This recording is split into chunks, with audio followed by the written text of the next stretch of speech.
안녕하십니까. 임용선 목사입니다. 오늘 우리가 함께 나눌 말씀은 고린도후서 3장 1절로 11절입니다. 먼저 말씀을 우리가 함께 보겠습니다. 우리가 다시 자천하기를 시작하겠느냐?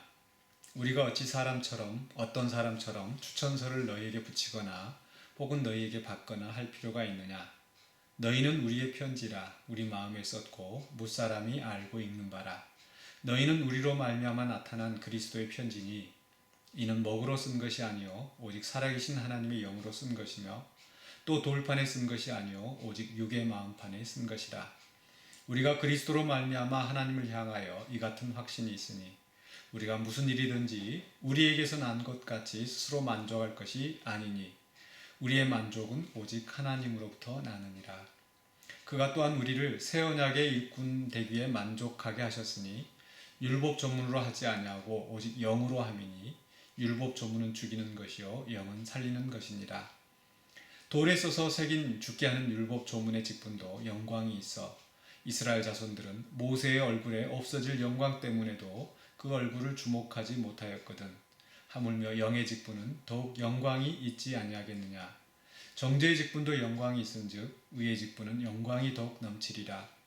영광되었던 것이 더 큰 영광으로 말미암아 이에 영광될 것이 없으나 없어질 것도 영광으로 말미암았은즉 길이 있을 것은 더욱 영광 가운데 있느니라. 아멘.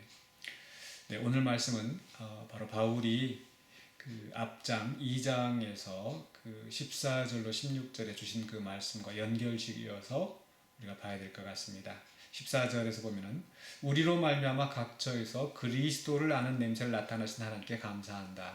그래서 또 15절에서 우리는 그리스도의 향기다. 사도 바울이 곳곳에 다니면서 복음을 증거하고 그로 말미암아 그리스도를 나타내기 때문에 바로 그리스도의 향기라라고 그렇게 이야기했습니다. 그러면서 16절 마지막에서 누가 이 일을 감당하려?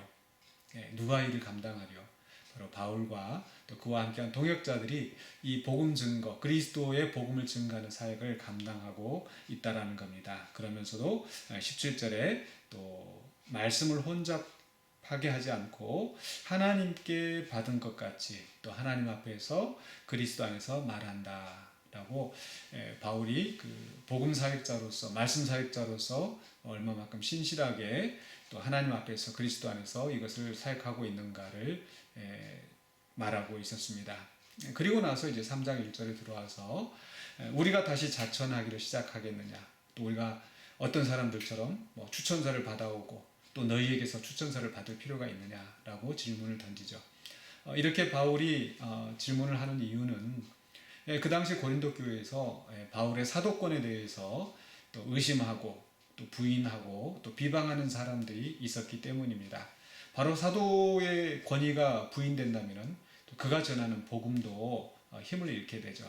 그래서 바울은 자신의 그 사도권이 확실하다는 것을 강력하게 이야기하고 있는 겁니다. 그러면서 2절에서 너희가 우리의 편지라 라고 이야기를 하죠. 즉 그 말인즉 너희가 바로 그 추천서이다. 즉 바울이 정말 하나님의 말씀, 그리스도의 복음을 증거하는 온전한 사역자라는 증거가 바로 너희들에게 있다라는 거죠. 바로 바울이 온전히 말씀을 증거하고 또 그 말씀을 받은 고린도 교회 성도들이 또 그 말씀을 통하여서 정말 하나님의 은혜와 구원에 대해서 확신을 하고 또 그런 말미암아 이 변화된 삶의 모습을 보여주기 때문에 바로 고린도 교회 교인들 자체가 바로 바울의 그 사도권을 드러내는 증거라는 거죠. 말씀 사역자로서 이런 기쁨이 어디 있을까 싶습니다. 그가 말씀을 증거했을 때 성도들이 변화되어지고 성도들이 믿음에 바로 서게 되고 그렇기 때문에 그 말씀 사역자로서의 권위가 서게 된다라는 것. 바로 바울은 그러한 기쁨이 있었습니다. 그러면서 3절에서는 너희는 우리로 말미암아 나타난 그리스도의 편지다. 우리 그 고린도 교회 성도들을 향하여서 너희가 그리스도의 편지다. 바로 그리스도의 추천서다라고 강력하게 이야기하는 겁니다. 오늘 우리 성도들도 정말 그리스도의 편지가 되었으면 좋겠습니다. 우리로 말미암아 나타났다라고 하는 것은 바로 바울이 증거하는 그 복음으로 말미암아 그 그리스도의 말씀의 역사가 그들 가운데 있었다라는 거죠. 또 어떻게 썼는가? 먹으로 쓴 것이 아니고, 그죠? 일반 편지처럼 그렇게 먹으로 쓴 것이 아니고 하나님의 영으로 썼다. 즉 하나님의 영이 그들 안에서 역사해서 또 그들의 마음 가운데 역사해서, 그죠? 3절 마지막에서 돌판에 쓴 것이 아니고 육의 마음판에 썼다고 그랬죠. 그래서 그들의 마음 가운데 역사하셔서 그 변화된 삶이 나타났다는 겁니다. 오늘 또 우리 교회에서도 우리 성도들이 많은 말씀을 듣습니다. 그 말씀이 한 귀로 듣고 한 귀로 흘러가는 것이 아니라 그저 마음에 뿌려졌다가 돌짝밭이나 또 길가나 가시밭에 뿌려진 씨앗들처럼 열매를 맺지 못하는 것이 아니라 정말 옥토밭에 떨어진 그런 씨앗들처럼 우리 성도들 마음속에 30배, 60배, 100배의 결실을 맺어지고 그로 말미암아서 또 그리스도의 그 증거가 더욱더 강력하게 나타날 수 있기를 주의 이름으로 축원합니다. 그리고 이제 4절로 6절에서는 바로 바울 사도의 그 말씀 사역이 어떤 것인지를 좀 더 자세하게 설명을 하고 있습니다. 4절에서 우리가 그리스도로 말미암아 하나님을 향하여 이 같은 확신이 있다. 어떤 확신이 있는가? 바로 5절에서 우리가 무슨 일이든지 우리에게서 난 것 같이 스스로 만족할 것이 아니나 우리의 만족은 오직 하나님으로부터 나느니라. 만족이라는 단어가 조금 애매한데요. 사실은 그 우리의 만족은 하나님으로부터 난다. 또 6절과 연결시켜서 보셔야 되는데 그가 또한 우리를 새 언약 일꾼 되게 만족하게 하셨다. 즉 어떤 일을 하기에 충분하게 된 상태, 어떤 자격이 있는 상태, 그게 이제 만족하다라는 거죠. 그러니까 바울이 이 일을 감당하는 것은 어떤 스스로의 자격으로 일을 하는 게 아니라는 겁니다. 하나님으로부터 만족이 난다라는 것은 하나님께서 그를 충성되이 여기시고 하나님께서 그 일을 맡기셨다라는 거죠. 그래서 6절에서 그 일은 어떤 일인가? 우리를 새 언약의 일꾼으로 되기에 만족하게 하셨다. 하나님께서 바로 바울을 또 택하시고 또 예수 그리스도의 은혜 안에서 그 예수 그리스도의 복음을 증거하는 새 언약의 일꾼으로 세우셨다는 겁니다. 이 새 언약은 율법의 언약, 옛 언약과 비교됩니다. 율법 조문은 죽이는 것이요 영은 살리는 것이다. 그렇죠? 과거의 율법은 그 듣는 자들로 하여금 또 죄책감, 또 정죄하는 또 그런 것이기 때문에 바로 죽이는 것과 같았지만은 그러나 이제 이 새 언약은 바로 예수 그리스도 안에서 구원을 얻고 죄사함을 받고 의롭다함을 받는 그런 것이라는 거죠. 바로 이런 그 직분을 맡았기 때문에 사도 바울은 바로 하나님 앞에 또 감사하면서 7절로 11절에서는 바울의 또 다른 확신이 나옵니다. 그 확신은 무엇인가? 바로 영광스럽게 된다라는 겁니다. 7절에서 돌에 써서 새긴 죽게 하는 율법 조문의 직분도 영광이 있어. 이스라엘 자손들은 모세 얼굴에 없어질 영광 때문에도 그 얼굴을 주목하지 못하였다. 모세가 시내산에서 하나님의 말씀을 받아올 때, 율법을 받아올 때 그 얼굴에 광채가 났었다고 그랬습니다. 그래서 그 사람들이 그 얼굴을 보지 못할 정도로 영광스러웠다. 이 옛 언약도 이렇게 영광스러웠는데 하물며 이 새 언약의 일꾼된 그 사도 바울이 얼마나 그 직분이 영광스러운 것인가라는 그 확신을 나타내고 있는 겁니다. 그래서 9절에 정죄의 직분도 영광이 있은즉 의의 직분은 영광이 더욱 넘치리라. 그렇죠?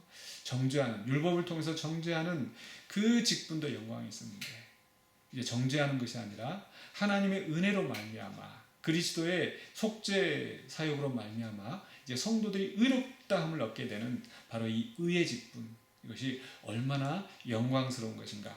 10절에 영광되었던 것이 더 큰 영광으로 말미암아 이에 영광될 것이 없다. 그렇죠? 영광되었다라는 것은 바로 옛 율법의 그 영광을 이야기할 것이고, 그러나 그보다 더 큰 영광, 바로 이 복음의 그 영광, 새 언약의 영광입니다. 그런데 그 언약이 11절에 없어질 것도 영광으로 말미암았은즉 길이 있을 것은 더욱 영광 가운데 있느니라. 율법은 이제 옛 언약으로 이제 멈췄지만은 그러나 이제 새 언약, 예수 그리스도로 말미암아 새롭게 맺어진 그 언약, 또 그 언약은 영원할 것이기 때문에 그에 따른 그 직분, 그 은혜의 복음을 증거하는 그 직분의 영광도 영원할 것이라는 확신입니다. 사도 바울은 이 복음을 증거하는 일 때문에 많은 고난과 또 어려움을 겪었지만은 그 속에서 바로 영원한 이 소망과 또 영원한 그 영광을 바라보면서 일을 감당했습니다. 그리고 바로 그 복음 사역의 열매가 성도들에게서 나타난 것을 또 보면서 기뻐하고 또 그것으로 통하여서 이제 또 분명한 또 확신을 가지고 있었던 것입니다. 오늘 우리 교회 안에서도 또 우리 성도들 또 많은 또 말씀을 듣습니다. 또 말씀을 나눕니다. 그러할 때에 이러한 정말 고린도 교회에서 일어났던 그런 말씀의 역사가 우리 안에서도 일어나서 정말 우리 성도들이 그리스도의 편지로서 살아갈 수 있기를 간절히 바랍니다. 그러기 위해서 오늘 우리가 함께 기도하실 때에 특별히 말씀의 사역자들 위해서 기도해 주시기를 부탁을 드립니다.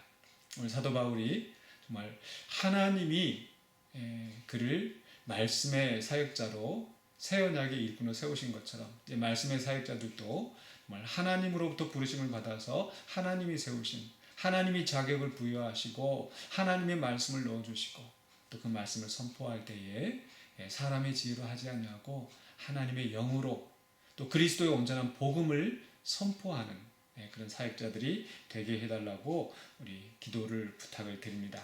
또한 말씀을 받는 자로서 또 결단을 위해서 기도해 주시기를 부탁을 드립니다.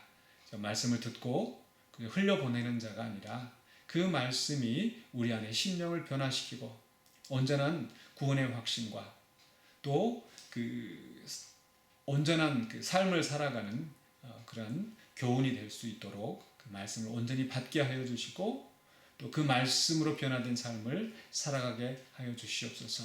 그리하여 우리 성도들의 삶을 통하여서 정말 주변에 또 많은 사람들이 주님을 알고 주님 앞으로 돌아오게 하는 그런 역사가 있게 하여 주시옵소서.